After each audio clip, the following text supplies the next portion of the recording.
இங்க நேற்று நம்ம வீடியோவை பார்த்து ஞானசேகரன் ஏகாம்பரம்னு ஒரு நண்பர் வந்து கமெண்ட் போட்டிருக்கிறாரு, Mister Bala, good people may not be suitable for politics அப்படின்னு உங்களோட ஒரு கருத்தை பகிர்ந்திருக்கிறாரு. அரசியலுக்கு நல்ல மனிதர்கள் ஒத்து வர மாட்டாங்க அப்படின்னு சொல்றாரு. என்ன சார் உங்க பதிலாக என்ன சொல்ல விரும்புறீங்க சார்? இல்ல, அது நல்லவனாக இருந்தால் மட்டும் போதாது, வல்லவனாகவும் இருக்க வேண்டும் அந்த காலத்திலேயே சொல்லியிருக்காங்க. வெறுமனே நல்லவராக இருந்தால் மட்டும் போதாது, வல்லவராகவும் இருக்கணும். அப்படின்னா தான் அரசியல வெற்றி வர முடியும். அரசியல் மட்டும் இல்லை, எங்கேயுமே அப்படித்தான் வெற்றி வர முடியும். பட் நல்லவர்களுக்கு இது ஒத்து வராது, இது எல்லாம் மோசமானவர்களுடைய இடம் அப்படின்னு ஒரு பிம்பத்தை உருவாக்குறாங்க. இந்த மாதிரி கமெண்ட்ஸ், இந்த நம்பிக்கைகள் நிறைய பேர்ட்ட இருக்கு. அங்க யாருமே அரசியல்ல குப்பை கொட்ட முடியாது, அங்க மோசமான மனிதர்களால மட்டும்தான் முடியும் அப்படின்னு ஒரு பிம்பத்தை கட்டமைக்கிறாங்க. அதுக்கு இந்த மாதிரி நல்ல மனிதர்களுடைய கருத்துக்கள் கூட துணை போகுதோ அப்படின்னு தோணுச்சு சார். அப்படி இருக்காது.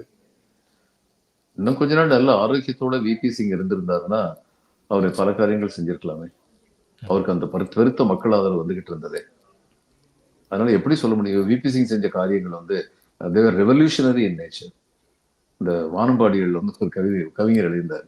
வானம்பாடிகளே, வானம்பாடிகளே, இந்த பூமி உருண்டையை புரட்டி விடக்கூடிய நெம்புகோல் கவிதையை உங்களில் யார் படைக்கப் போகின்றீர்கள்?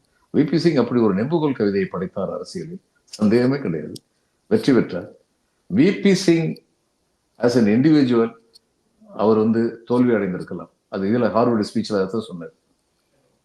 நான் பல தலைமுறைகளாக விளையாடும் திறன் பெற்றவர்கள் பார்வையாளர்களாக இருந்தார்கள். விளையாடும் திறன் பெற்றவர்கள், தகுதி பெற்றவர்கள், உரிமை பெற்றவர்கள் பார்வையாளர்களாக இருந்தார்கள். அவர்களை விளையாட்டு மைதானத்திற்கு நான் கூட்டி வந்தேன். அந்த கூட்டி வந்ததன் பொழுது, நடுவர் என்ற முறையில் அவர்களை நான் கூட்டி வந்த பொழுது என் கால் முறிந்தது. So what? அதனால் என்ன? நடக்க வேண்டிய நல்ல செயல் நடந்தது. அப்ப இது மாதிரி வந்து மறுபடியும் வந்து ஒண்ணு இந்தியாவில் நடக்கவே நடக்காதா? நிச்சயமா நடக்கும். I think we should be optimistic. we should be optimistic. Correct, அதுக்கு சரியான வார்த்தையை சொல்லிட்டீங்க சார்.